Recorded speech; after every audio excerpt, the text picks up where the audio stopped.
14/4/2025। আরে এটা তো পুরো আমারই হাতের লেখা।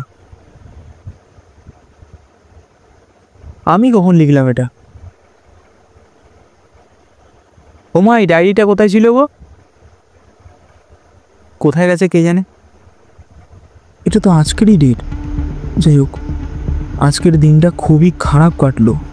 শুরুর দিকে কিছু জিনিস ভালো ঘটলেও শেষে যা ঘটলো কারো সাথে যেন এমনটা না ঘটে। শেষে এমন কি হলো? সকালে অফিসে বসে ঝাড় খেলার নতুন প্রজেক্টটা নিয়ে বসের কাছে।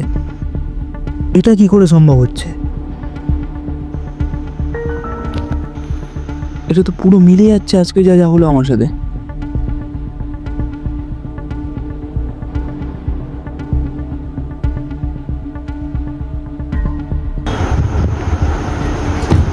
এটা কি করে সম্ভব? তো হু মিলে যাচ্ছে আমি যা যা করেছি আজকের দিনটা।